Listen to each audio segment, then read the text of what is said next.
"Your brother is getting your share of the trust fund," my father announced, his voice cold and matter-of-fact. "You've always been healthy. You don't need it." I sat there in the lawyer's office, my hands gripping the armrests of the leather chair so tightly my knuckles turned white. The words hung in the air like a death sentence, and for a moment, I couldn't breathe. My brother Jason, sitting across from me, threw his head back and laughed. Actually laughed, a sound so cruel it made my stomach turn. "Finally some justice," he said, grinning at me like he'd just won the lottery. "My name is Mariah. I'm 32 years old, and I work as a financial consultant in Memphis, Tennessee. For the past 4 years, I'd poured every cent I had into saving my brother's life. $200,000. Every bonus, every saved dollar, every sacrifice I made went toward his cancer treatments.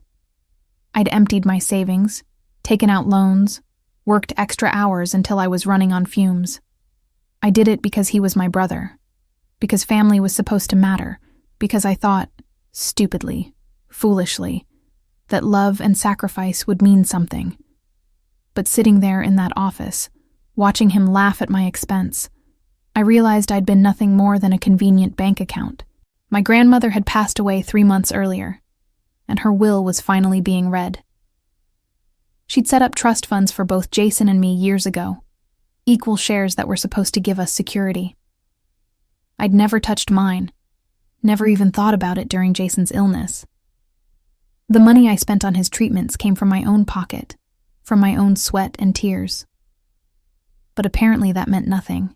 "The trust fund will help Jason rebuild his life after everything he's been through," my mother added, her tone gentle like she was explaining something to a child. "You understand, don't you, Mariah? You've been so fortunate. You haven't had to suffer like he has." I looked at her, at the woman who'd raised me, and saw a stranger. My father sat beside her, nodding along like this made perfect sense. Neither of them seemed to remember the late nights I'd spent researching treatment options, the calls I'd made begging for payment plans, the meals I'd skipped so I could wire money for Jason's next round of chemotherapy. "I spent $200,000 on his treatments," I said quietly, my voice steady despite the rage building inside me. "Everything I had went to keeping him alive. And we're grateful for that," my father said, waving his hand dismissively. "But that's done now. Jason needs this money for his future. You have your career. You'll be fine." Jason leaned back in his chair, still smirking. "Come on, sis. Don't be selfish. I'm the one who almost died, remember?" The lawyer, Mr. Patterson, shifted uncomfortably in his seat.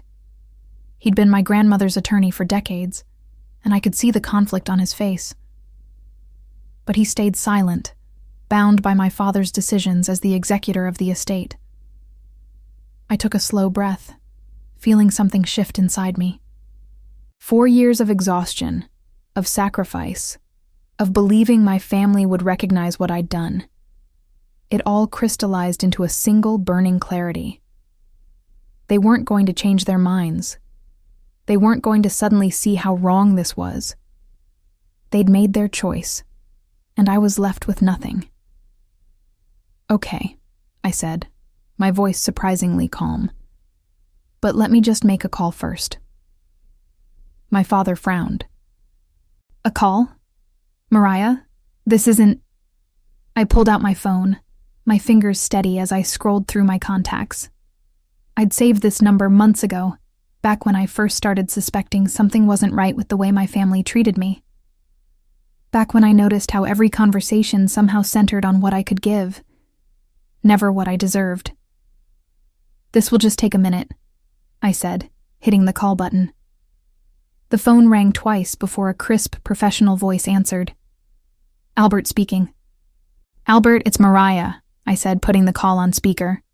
"I need you. It's time." My family stared at me, confusion crossing their faces. Jason's smirk faltered slightly. "Understood," Albert replied, his tone all business. "I have everything ready. Should I proceed with filing the paperwork?" "Yes," I said, looking directly at my father.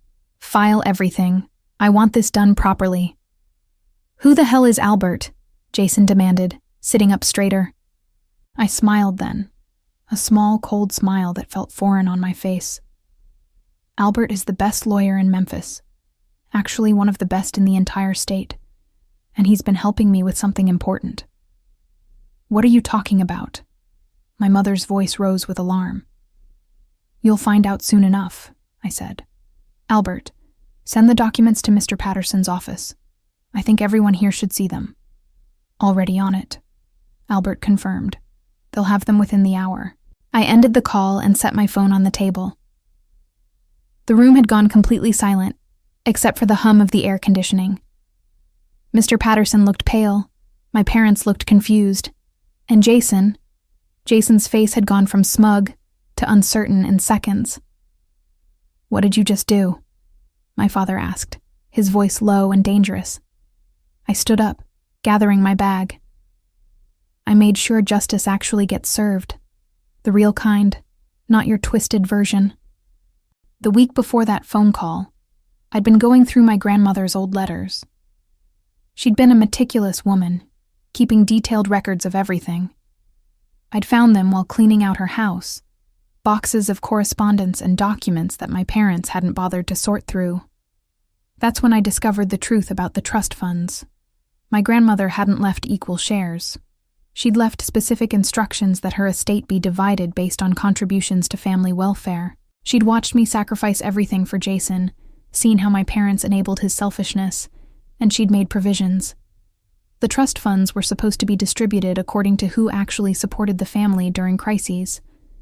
But my father, as executor, had decided to ignore those instructions.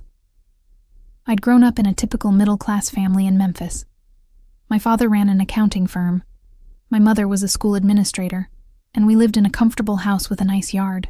Jason was 3 years younger than me, and from the start, he'd been the golden child. Everything came easier to him, or so my parents believed. They saw his struggles as evidence of a sensitive soul that needed protection. They saw my successes as proof I could handle anything on my own. When Jason was diagnosed with leukemia 4 years ago, the family rallied around him. But rallying, I quickly learned, meant different things to different people. My parents rallied by being emotionally present, by visiting him in the hospital, by cooking his favorite meals. They expected me to rally by opening my wallet. Mariah, the insurance won't cover this treatment, my mother had said during one of our family meetings. But it could save his life. Can you help? I'd said yes without hesitation. $5,000 for the first treatment, then $10,000 for the next, then 20, then 50. The numbers kept climbing, and I kept saying yes, because I genuinely believed, that when this was over, my family would recognize what I'd done. But they didn't see it as sacrifice. They saw it as duty. You make good money, my father had said once, when I'd hesitated before writing another check. This is what family does. Don't be selfish.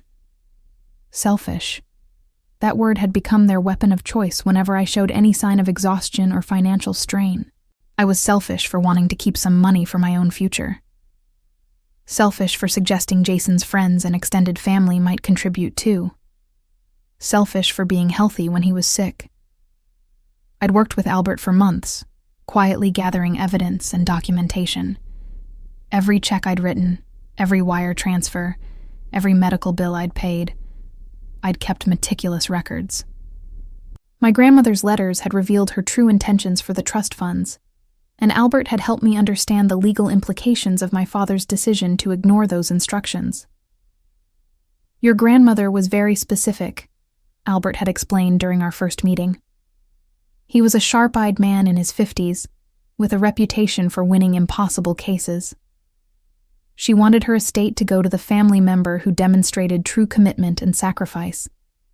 Your father's decision to override that is legally questionable at best. Can we challenge it? I'd asked.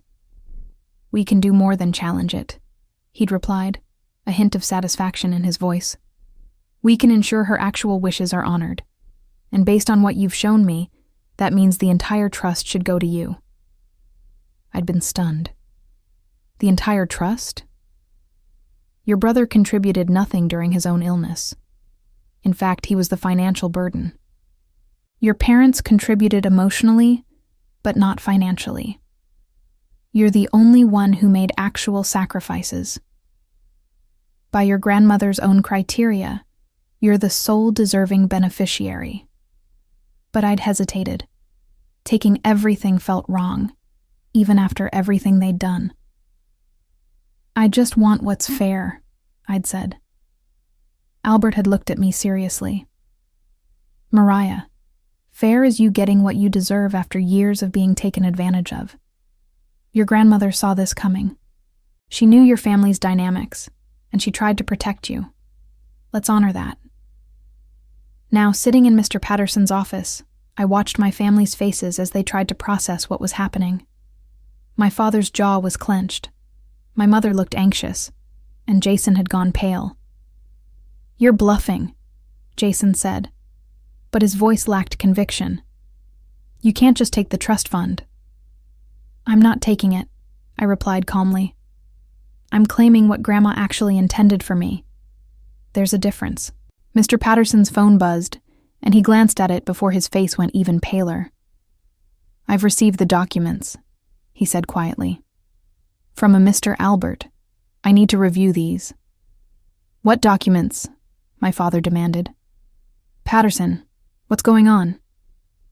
Give him time to read, I said, settling back into my chair. I think you'll find it very enlightening.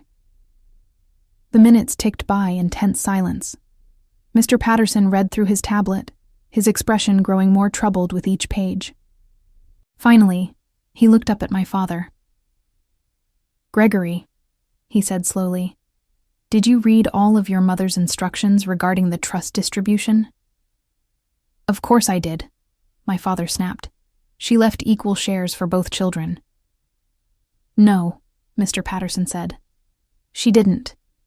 She left very specific criteria for distribution based on family contributions during times of crisis.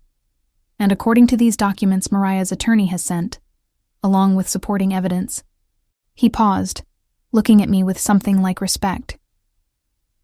Your daughter has a very strong case that she's the only one who met those criteria. Jason shot to his feet. This is insane. I had cancer. Doesn't that count for anything? Sit down, Jason, I said quietly. You're about to learn what actual consequences feel like. The following days were a blur of legal documents and tense phone calls. Albert moved quickly, filing the necessary paperwork to challenge the trust distribution. The evidence was overwhelming. My grandmother's letters explicitly stated that her estate should go to whichever grandchild demonstrated selfless commitment to family welfare during times of great need. I'd found one letter in particular that had made everything clear. She'd written it 6 months before she died, knowing her time was limited. I've watched Mariah empty her savings to save her brother, she'd written in her careful handwriting. I've watched her sacrifice her own future without hesitation, while Jason accepts it as his due, and her parents enable his entitlement. This is not the family I raised Gregory to create. If my estate is to mean anything, it should go to the child who understands what family truly means, not obligation, but genuine love and sacrifice. My father had either not read that letter or chosen to ignore it. Either way, it was the foundation of my case. My parents tried everything to make me back down. My mother called crying, begging me to think of the family. I am thinking of the family, I'd replied. I'm thinking of the family I've supported for 4 years while everyone else made excuses. My father tried anger. You're destroying this family over money. No, Dad, I'd said calmly. You destroyed this family when you decided my sacrifice meant nothing. I'm just making sure Grandma's wishes are respected. Jason tried guilt. I almost died, Mariah.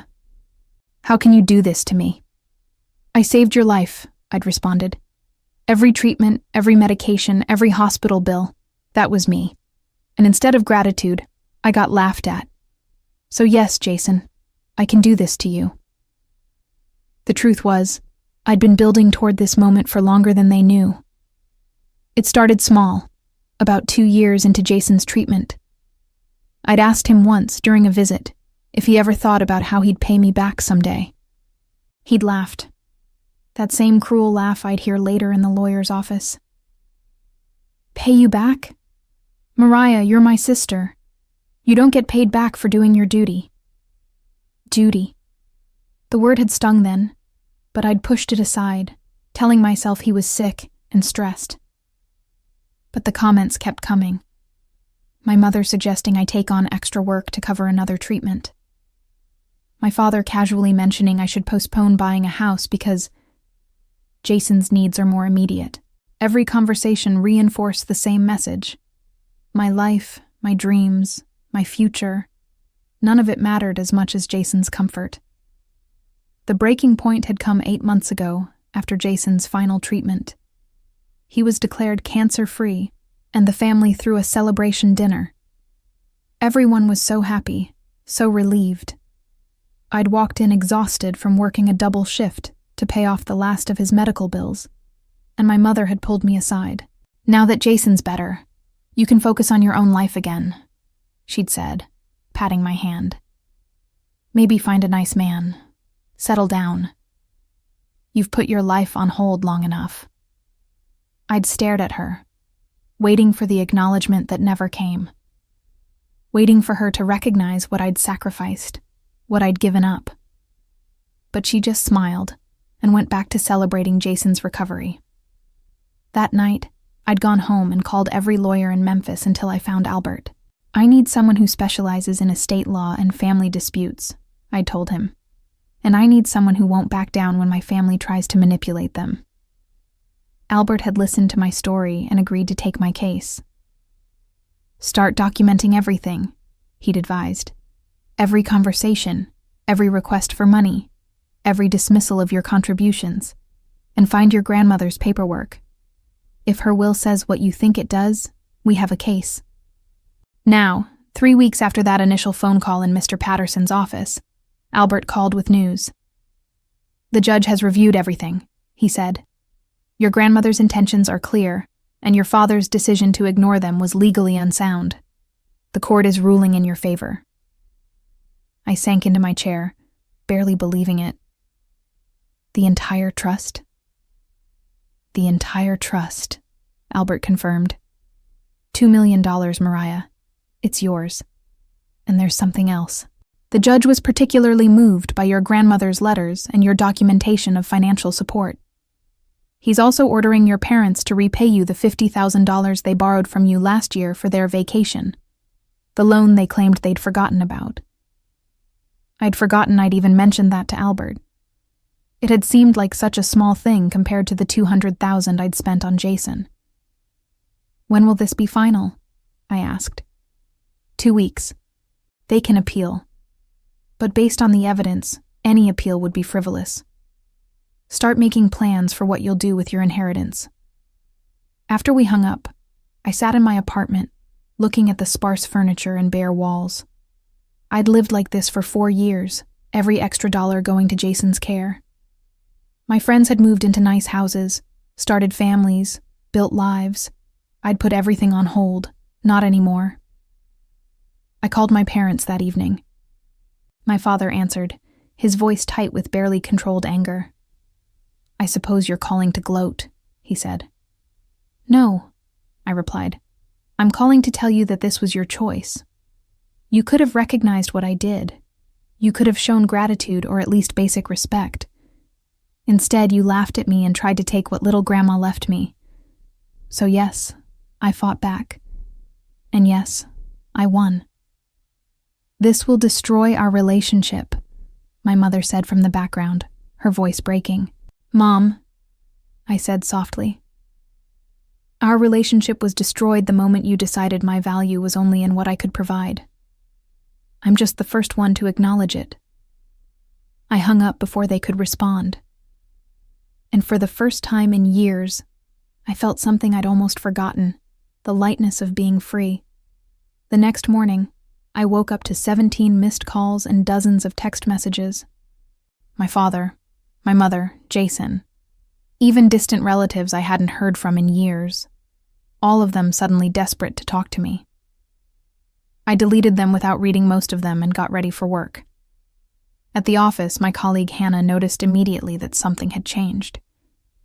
"You look different," she said, studying my face. Something happened. Hannah was the only person at work who knew about my family situation. She'd been the one covering for me during Jason's worst days, taking on my projects when I was too exhausted to function. "I won," I told her simply. "The trust fund case. I won everything." Her face lit up. "Mariah, that's incredible. After everything you went through, you deserve this." But even as I said the words, I felt a nagging unease. Winning felt good, but something about my family's sudden silence after that initial barrage of calls felt wrong. They weren't the type to give up easily. That afternoon, I got a call from Mr. Patterson. "Mariah, we need to talk," he said, his voice strained. "Your brother just filed a lawsuit against you." I sat down heavily. "What kind of lawsuit?" "He's claiming that the money you spent on his medical treatments was actually a loan, not a gift. He's arguing that he never asked you to pay for everything, that you insisted on it, and that you're using his illness to manipulate the inheritance situation." The audacity of it knocked the breath out of me. "That's absurd. I have documentation." "I know," Mr. Patterson interrupted, "and Albert knows. But your brother has hired Mitchell Graves. Do you know who that is?" I did. Mitchell Graves was a notorious attorney in Memphis, known for taking impossible cases and finding technicalities to exploit. He was expensive, which meant Jason had found someone to fund this lawsuit. "My parents are backing this," I said, realization dawning. "Most likely. Mitchell doesn't come cheap. Mariah, this is going to get ugly. They're going to try to paint you as someone who held your brother's illness over his head." I called Albert immediately. He'd already heard about the lawsuit. "This is a desperate move," he said. "But desperate moves can be dangerous. They're going to subpoena your bank records, your communications with Jason during his illness. They're going to look for anything that suggests you expected repayment." "I never expected repayment," I said. "I just wanted acknowledgement, recognition that I'd sacrificed something." "I believe you, but we need to be prepared. Did you ever say anything to Jason that could be misconstrued? Any text message, any email where you mentioned the money?" I thought back, my heart sinking. There had been one conversation, about a year ago. Jason had been complaining about being bored during recovery, wanting to take an expensive vacation to heal properly. I'd been at my breaking point, exhausted from working overtime to pay off his latest bills. "I told him I couldn't help with a vacation," I said slowly. I said something like, "I've already given you everything I have." "Could they use that?" Albert was quiet for a moment. "Potentially. They could argue that phrasing suggests you viewed it as a transaction, but we can counter it. The context matters. You were explaining why you couldn't give him more money, not demanding repayment." The lawsuit consumed the next 2 weeks. Mitchell Graves filed motion after motion, each one designed to delay the trust fund distribution and paint me as a villain. The local media picked up the story, Sister Sue's brother over inheritance after paying medical bills. And suddenly, I was being judged by strangers who knew nothing about what I'd endured. My mother gave an interview to a local news station, tears streaming down her face as she talked about how heartbroken she was that I was using Jason's cancer as leverage. "She was always so generous during his illness," my mother said, dabbing at her eyes. "We thought it came from love, but now we see it was calculated. She kept receipts of everything, documented every dollar. What kind of sister does that?" I watched the interview in my apartment, feeling sick. They were twisting everything, making my practical decision to keep records look like evidence of manipulation. Hannah came over that night with wine and takeout. "Don't watch that garbage," she said, turning off the television. "Anyone who knows you knows the truth." "But most people don't know me," I replied. "They just see the headlines. Cruel sister denies cancer survivor his inheritance. The truth will come out in court, Hannah insisted. Albert's good. He'll make sure of it. But I wasn't so sure anymore. Mitchell Graves was already creating reasonable doubt, suggesting alternate interpretations of my actions. What if the judge believed them? What if I ended up with nothing after all of this? That night I couldn't sleep. I kept replaying every conversation with Jason, every text message, looking for ammunition they could use against me. And then I remembered something I'd almost forgotten about. The recordings. About 18 months into Jason's treatment, I'd started feeling uneasy about our family dynamics. The way my parents casually asked for money, the way Jason took my help for granted. It had started to feel less like family support and more like exploitation. So I'd begun recording some of our conversations, just in case I ever needed to protect myself. I'd felt guilty about it at the time, like I was betraying family trust.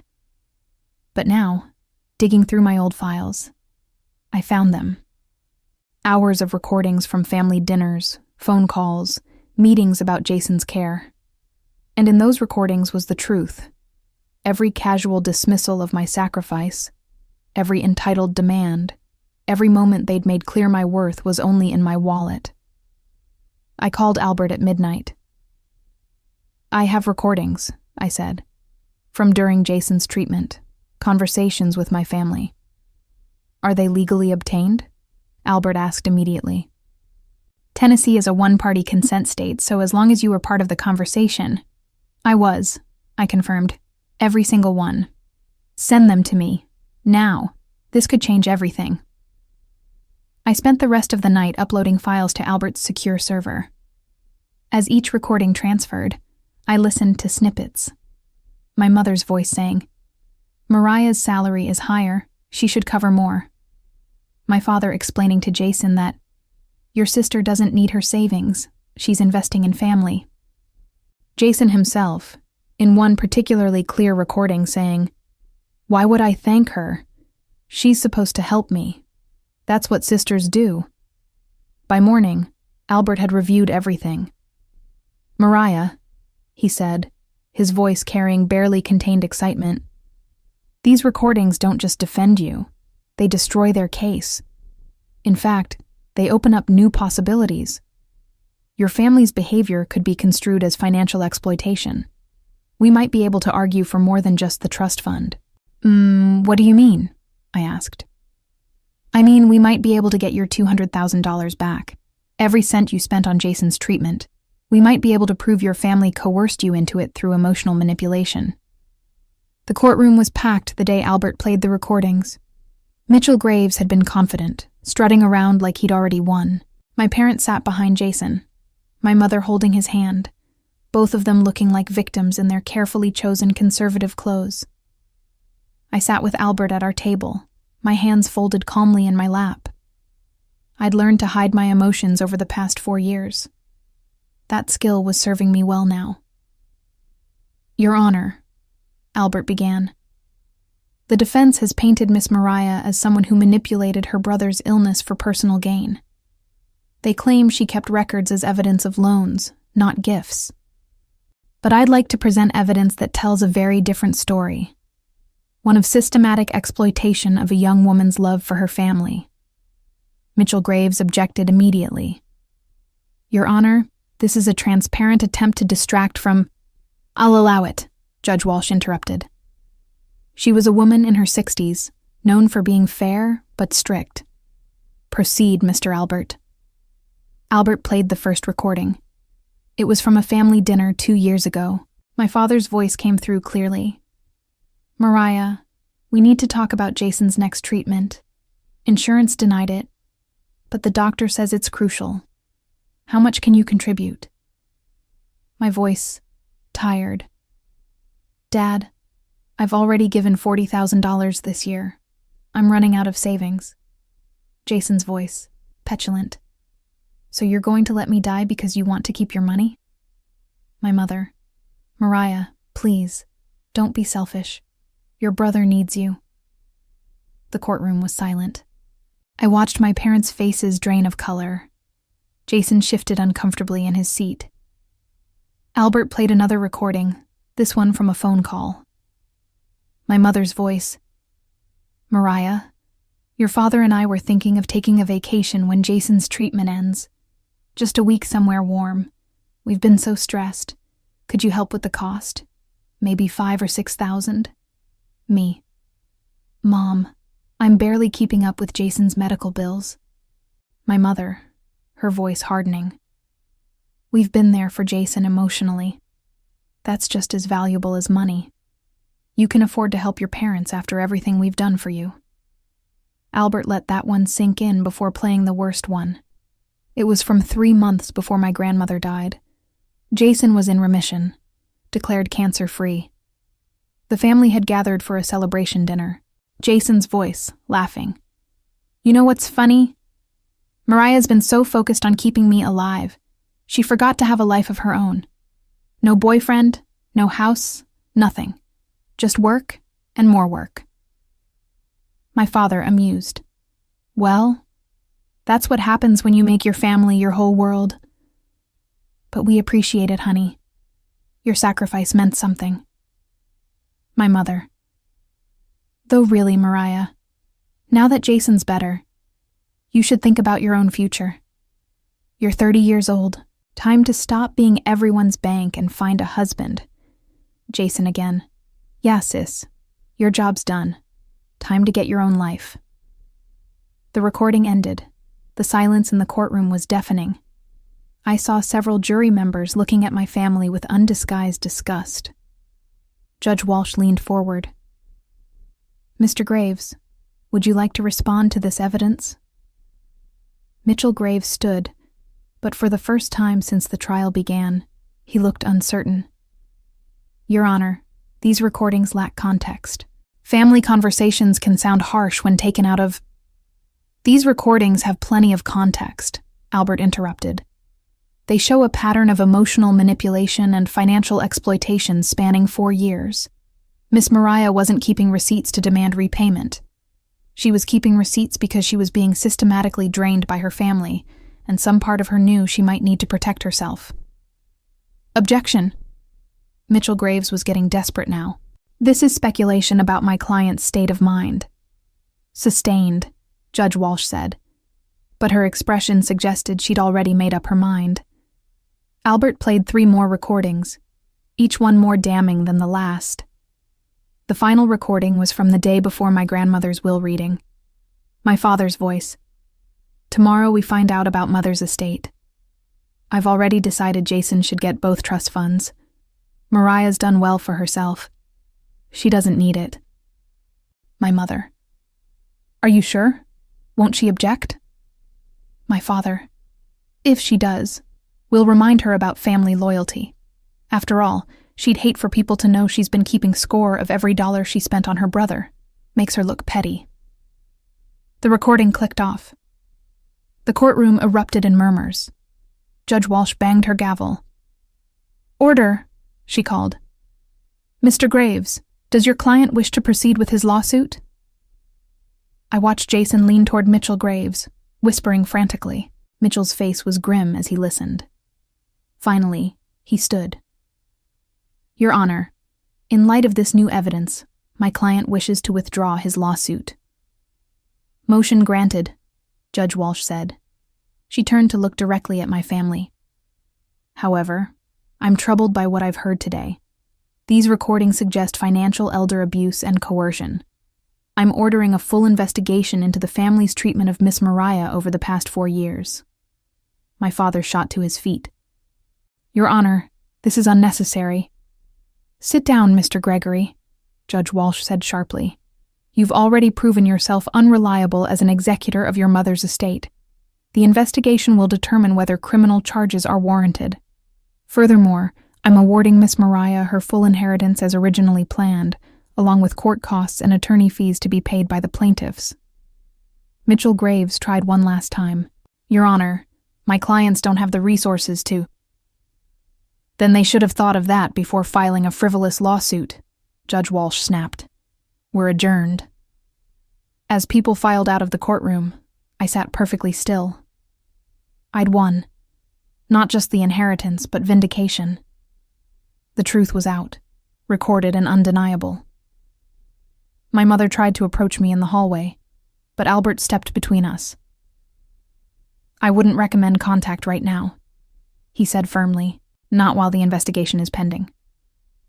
My mother's face crumpled. "Mariah, please. We're still family." I looked at her. This woman who'd raised me but never really seen me. "No," I said quietly. "We're not. Family doesn't exploit each other. Family doesn't mock each other's sacrifices. You made your choice when you laughed at me in that lawyer's office. I'm just making mine now." Jason pushed forward, his face red. "You vindictive! You planned this! You recorded us deliberately!" "I protected myself," I corrected, "because somewhere deep down, I knew you'd eventually show your true colors. I just didn't realize how ugly those colors would be." My father stood apart from the others, his face a mask of barely controlled rage. "This isn't over," he said. "The investigation won't find anything. You'll see." Albert smiled coldly.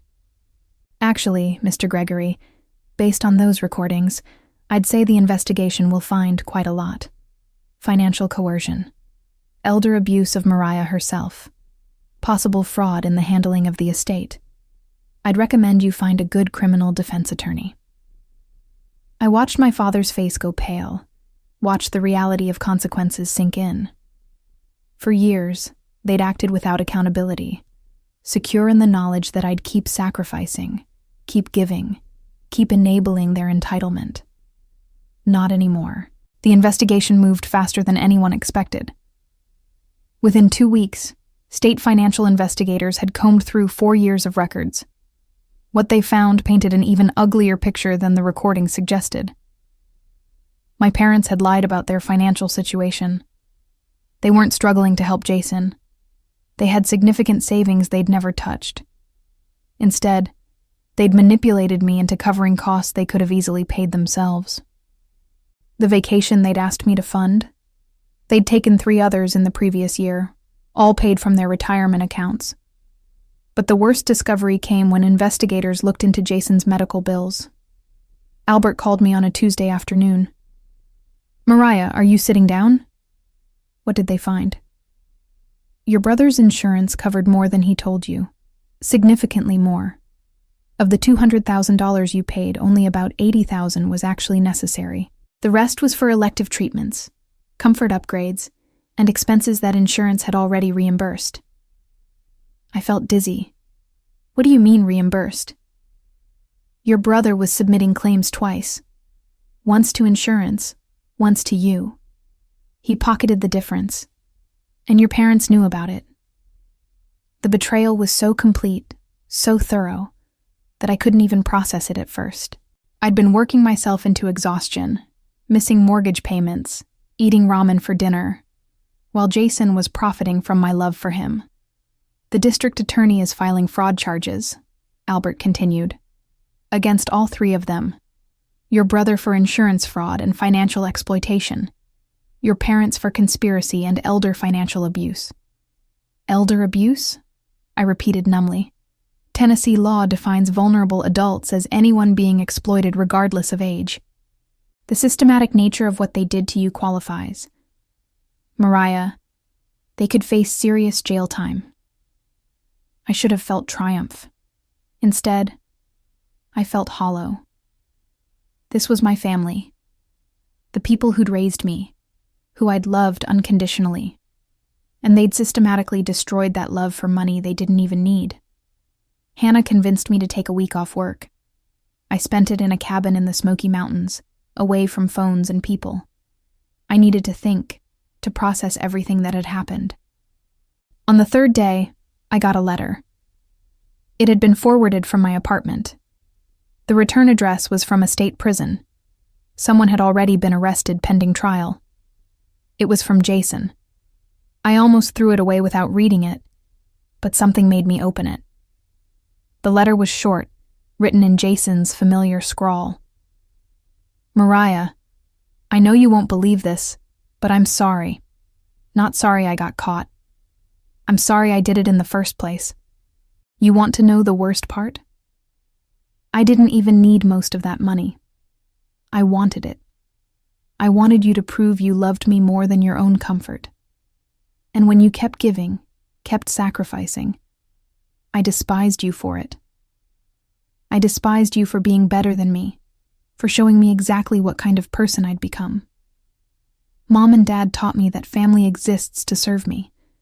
You showed me what family could actually be, and I hated you for it. I don't expect forgiveness. I don't deserve it. But I wanted you to know that somewhere in the wreckage of what I became, I knew you were the only real one among us. I read the letter 3 times, then burned it in the cabin's fireplace. His words didn't change anything. They didn't undo the exploitation, didn't restore the years I'd lost. But they did give me something I hadn't expected: clarity. My family hadn't just taken my money. They'd taken my ability to trust, to believe in the goodness of the people who should have loved me most. But they hadn't taken my strength. That I'd built myself. One exhausting shift at a time. One sacrifice at a time. One moment of standing back up when they'd tried to keep me down. When I returned to Memphis, there was a message from my grandmother's lawyer, Mr. Patterson. "Mariah, there's something else in your grandmother's estate you should know about. Can you come to my office?" I met him the next day. He looked older than I remembered, worn down by the revelations about my family. "Your grandmother left you something beyond the trust fund," he said, sliding a document across his desk. "A letter, to be given to you only after the distribution was finalized." I opened it with trembling hands. My grandmother's handwriting filled the page. "My dearest Mariah, if you're reading this, then you've fought for what you deserve. I'm proud of you. I watched you sacrifice everything for a brother who never appreciated it. For parents who saw you as a resource rather than a daughter. I wanted to protect you. But I also wanted you to find your own strength. The trust fund is yours by right, but more importantly, by character. Use it not just to rebuild what you've lost, but to build something new, something they can never touch. And remember, the best revenge is a life well lived. Love always, Grandma." I sat in Mr. Patterson's office and cried, not from sadness, but from relief. Someone had seen me. Someone had understood. The district attorney offered my family a plea deal: return the fraudulent money, serve probation, and admit guilt publicly. My father refused at first, insisting on fighting the charges. But when the evidence against them became public, when neighbors and colleagues turned away in disgust, he accepted the deal. Jason served 6 months in jail for fraud before being released on probation. My parents got 2 years probation and were ordered to pay restitution. Not just the fraudulent medical costs, but damages for emotional distress. The amount was substantial, forcing them to sell their house and downsize. I didn't attend their sentencing. Albert handled it for me. I was busy with other things, specifically buying my first house, a beautiful craftsman in a quiet Memphis neighborhood. The trust fund had given me financial security I'd never imagined. But more than that, it gave me the freedom to rebuild my life on my own terms. Hannah helped me move in, along with a few other friends from work. We ordered pizza, drank cheap wine, and christened every room with laughter. As I stood on my new porch, watching the sunset paint the sky in shades of orange and gold, I felt something I hadn't felt in years: peace. My phone rang. Unknown number. I almost didn't answer, but something made me pick up. "Mariah." It was my mother's voice, small and broken. "Please, can we talk? We made mistakes, terrible mistakes, but we're still your parents. Doesn't that count for something?" I looked at my new home, at Hannah laughing with friends in the living room, at the life I'd built from the ashes of my family's betrayal. "You were my parents," I said quietly. "But being a parent means more than biology.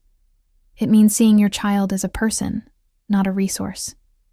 You never learned that. I hope someday you do, for your own sake. But it won't be with me. Goodbye. I hung up and blocked the number. Then I walked back inside to my chosen family, to the people who saw me for who I was, not what I could give. The past was finally, truly behind me. 6 months after the trial, I was sitting in a coffee shop reviewing financial reports when I saw her, my mother, standing in line, looking smaller somehow. She hadn't noticed me yet, and for a moment I considered leaving. But something kept me in my seat. She ordered her coffee and turned, our eyes meeting. Her face went through a series of emotions: shock, hope, fear. She walked toward my table hesitantly.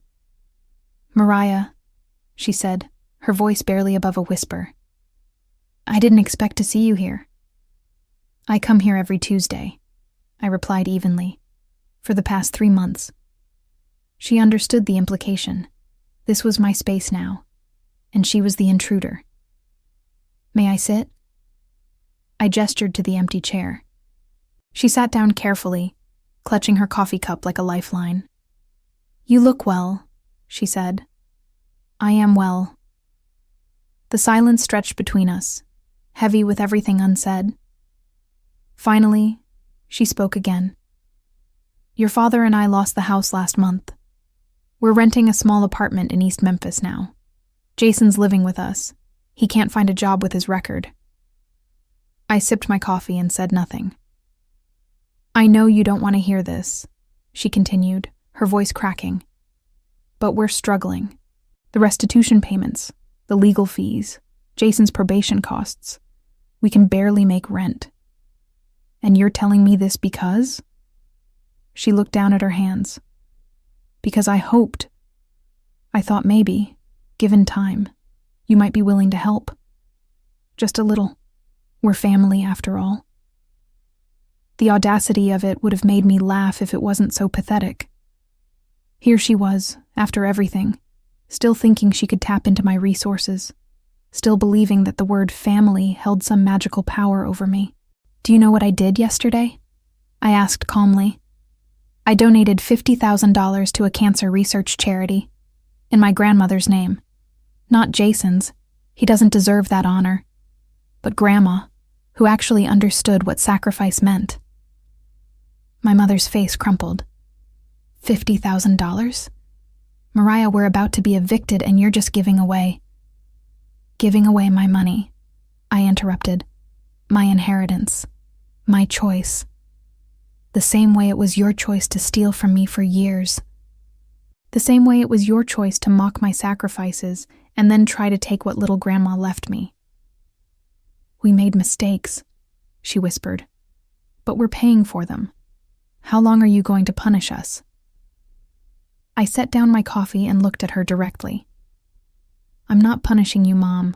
I'm just not saving you. There's a difference. You taught me that actions have consequences. I'm just letting you experience those consequences without interference." "So you're going to watch us lose everything?" "You lost everything the moment you decided I was worth less than Jason," I replied. "I'm just refusing to pretend otherwise anymore." She stood up abruptly, her chair scraping against the floor. "You've become cruel, Mariah. Hard. This isn't the daughter I raised." "No," I agreed. "The daughter you raised would have already written you a check, would have sacrificed her own stability to fix your problems, would have believed that family meant endless self-destruction for people who would never appreciate it. I'm not that daughter anymore, and you're the ones who killed her." She left without another word, and I went back to my financial reports. My hands were steady, my heart rate normal. There was no guilt, no second-guessing. Just the quiet satisfaction of boundaries finally, firmly in place. That evening, I had dinner with Hannah and her fiancé Stephen at a new restaurant downtown. They were planning their wedding, and Hannah wanted my input on venues. "What about the Riverbend estate?" she suggested, showing me photos on her phone. It's beautiful, and they have this gorgeous garden for outdoor ceremonies. I looked at the images. White chairs arranged in perfect rows, flowers cascading from arbors, string lights creating a canopy of stars. It was beautiful. It was hopeful. It was everything a wedding should be. "It's perfect," I said. "Book it." Stephen smiled. "Hannah said you'd approve. She's been talking about it for weeks, but wanted your blessing first." "Why my blessing?" I asked, genuinely curious. Hannah reached across the table and squeezed my hand. "Because you're my family, Mariah. The real kind. The kind that shows up. And I wanted you to be part of this decision." Something tight in my chest loosened. This was what family looked like. People who valued your opinion, who included you in their joy, who saw you as essential rather than expendable. My phone buzzed. A text from an unknown number.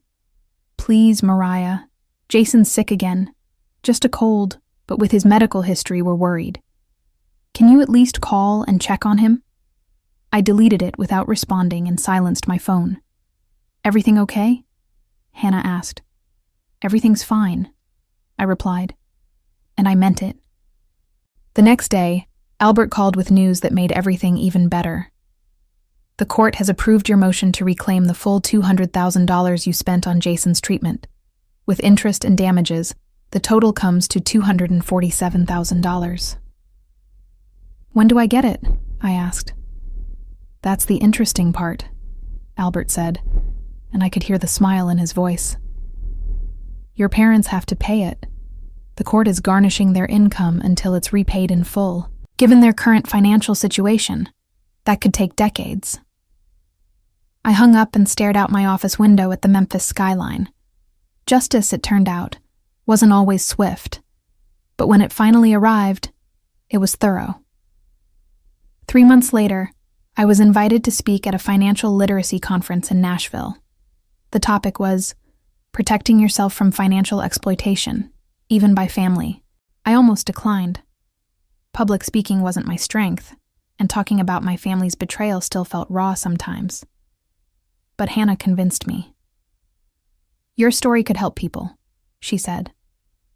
"People who are going through what you went through, who think they're alone." So I went. The conference was held at a downtown hotel, and my session was scheduled for the second day. I'd prepared a presentation focusing on the practical aspects, keeping records, understanding legal rights, recognizing warning signs of financial abuse. What I wasn't prepared for was the crowd. The room was packed, standing room only. As I took the stage, I saw faces that reflected my own past struggles. Exhaustion, confusion, the weight of carrying others who refused to stand on their own. "My name is Mariah," I began. "And for 4 years, I gave my family $200,000. I thought I was being a good daughter, a good sister. I thought sacrifice was the same as love. I was wrong." I told my story, carefully omitting identifying details, but keeping the emotional truth intact. The room was silent except for occasional sniffles and the scratch of pens on paper as people took notes. "The hardest part," I said, "wasn't the money. It was accepting that the people I loved most saw me as a resource, not a person. It was realizing that family had become a weapon they used against me, instead of a bond that connected us." After my presentation, the line for questions stretched across the room. A woman in her 50s approached, tears streaming down her face. "I've been supporting my brother for 15 years, she said. "He's never held a job longer than 6 months. My husband wants me to cut him off, but he's family. What do I do?" I looked at her, seeing myself from years ago. "Ask yourself this. If he weren't family, would you accept this behavior from anyone else? If the answer is no, then you have your answer. Being related doesn't give someone the right to drain you dry." An elderly man was next. "My children expect me to pay for everything. Their mortgages, their cars, their vacations. I'm running out of retirement savings, but I'm their father. Isn't it my job to provide?" "Your job was to raise them to be independent adults. I replied gently. If they can't support themselves now, continuing to enable them isn't helping. It's hurting. Sometimes the most loving thing you can do is let someone face their own consequences. For 2 hours, I answered questions, gave advice, and watched people come to the same painful realizations I'd reached. By the end, I was emotionally exhausted, but strangely fulfilled. My suffering had purpose now. It could help others avoid the same trap.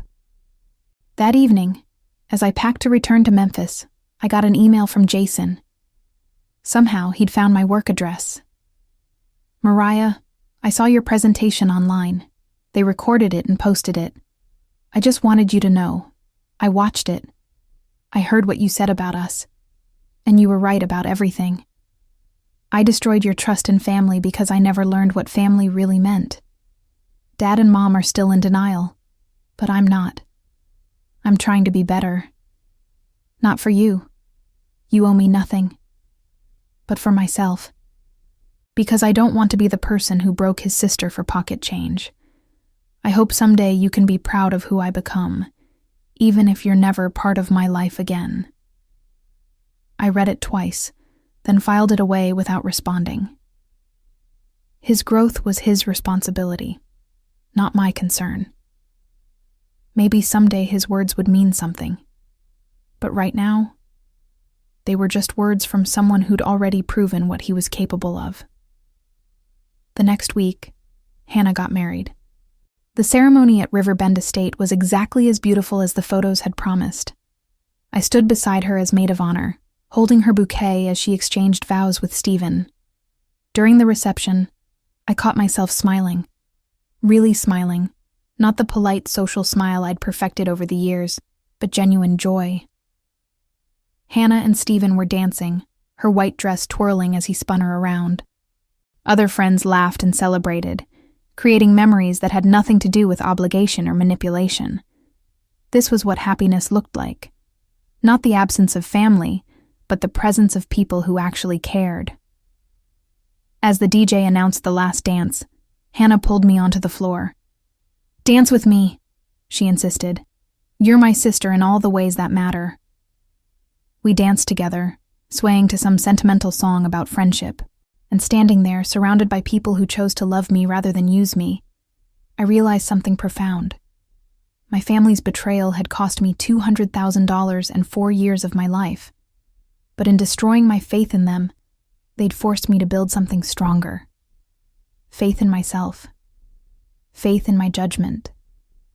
Faith in the family I could choose rather than the one I was born into. The money I'd reclaimed from my family, I decided to invest it in something worthwhile. Not revenge, not punishment, but building the life I deserved. I used part of it to start a small foundation that helped people escape financial exploitation by family members. The rest I invested wisely, building security that no one could take from me again. My grandmother had been right. The best revenge was a life well lived. And I was finally, truly living. 1 year after my grandmother's trust fund was rightfully restored to me, I received a certified letter. My father had died. A heart attack, sudden and unexpected. The funeral was in 3 days. I stared at the letter for a long time, feeling nothing. No grief, no sadness, not even the bitter satisfaction I might have expected. Just a hollow acknowledgement that a chapter had finally, completely closed. I didn't attend the funeral. Instead, I spent that day at my foundation's office, meeting with a young woman named Patricia, who'd been financially exploited by her parents for 8 years. She'd paid for her younger siblings' college educations while working 3 jobs, only to be cut out of the family when she finally said no to funding their next demand. They told me I was selfish. Patricia said, her voice shaking, that I owed them for raising me. "You don't owe anyone for being born," I replied, echoing words my therapist had told me months ago. Children aren't investments. They're people who deserve to grow into their own lives. After Patricia left, Feeling more empowered than when she'd arrived, I sat in my office and thought about my father. Had he understood, at the end, what he'd done? Had he realized that his greed had cost him a daughter who'd once loved him unconditionally? I'd never know. And surprisingly, I found I didn't care. 2 weeks later, my mother showed up at my house. I saw her through the window, standing on my porch, looking frail and uncertain. I considered not answering, but something, maybe closure, maybe curiosity, made me open the door. "Your father's dead," she said. No greeting, no pleasantries. "I know. You didn't come to the funeral." "No, I didn't." She looked past me into the house, taking in the comfortable furniture, the artwork on the walls, the life I'd built. "You've done well for yourself." "I have." "Jason's still struggling. He can't find decent work with his record. He's been applying everywhere, but—" "Mom," I interrupted. "Why are you here?" Her face crumpled slightly. "Because I'm alone. Your father's gone, Jason's useless, and I can't manage on my own. Because despite everything, I'm still your mother." I looked at this woman who'd given birth to me, raised me, and then systematically destroyed my trust in family bonds. She was smaller than I remembered, worn down by consequences she'd never anticipated. "You want to know something?" I said quietly. "For years, I dreamed about this moment, about you finally understanding what you'd lost, finally feeling the emptiness you created. But standing here now, I don't feel victorious. I just feel tired." "Then help me," she pleaded. "If you're tired of fighting, just help me. I'm begging you." "I am helping you," I replied. "I'm helping you experience the full weight of your choices. Every struggle you face, every hardship, those are the consequences you earned. And I'm not going to rob you of those lessons by swooping in to fix things." "That's cruel, Mariah." "No, Mom. Cruelty was laughing at me when I was denied my inheritance. Cruelty was pocketing money meant for Jason's medical care. Cruelty was teaching my brother that exploiting me was acceptable. What I'm doing now, this is called boundaries, and I'm finally healthy enough to maintain them." She turned to leave, then paused. "I hope you're happy, Mariah. I hope all of this was worth it." "It wasn't about worth," I said to her, retreating back. "It was about survival. And yes, Mom, I am happy. Happier than I ever was when I was trying to earn love from people who saw me as an ATM." She left, and I closed the door on that chapter of my life for good. That evening, I met Hannah and Stephen for dinner. Their son, barely 3 months old, slept peacefully in Hannah's arms. They'd asked me to be his godmother, a role I'd accepted with tears in my eyes. "How are you doing?" Hannah asked, seeing something in my face. "My mother came by today," I said, "wanting help, wanting me to fix their problems. And I said no, cleanly, clearly, finally." Stephen raised his glass. "To boundaries. To chosen family," Hannah added. "To living well," I finished. We clinked glasses, and I felt the last piece of old pain finally release its grip on my heart. My mother eventually moved to a subsidized housing unit, living on Social Security and whatever part-time work she could find. Jason married someone equally damaged, and together they struggled through life, each blaming the other for their failures. Neither of them ever took responsibility for what they'd done to me, preferring to cast themselves as victims of my cruelty. I heard these updates from distant relatives occasionally, and each time felt nothing but relief that I was no longer part of that dysfunction. The foundation I created helped 73 people in its first 2 years escape financial exploitation by family members. Each person who walked through our doors represented a version of my former self, someone who'd confused sacrifice with love, duty with destruction, and each person we helped felt like redemption for the years I'd lost. Standing in my home office 5 years after my grandmother's will was read, I looked at the photo on my desk, Hannah, Stephen, their children, and me at the beach, laughing at something silly and inconsequential. This was my family now. The people who celebrated my successes, supported my boundaries, and loved me without keeping score. My revenge hadn't been about destroying my family. They'd done that to themselves. My revenge had been simpler and far more powerful. I'd built a life so fulfilling, so complete, that their absence from it was a blessing rather than a loss.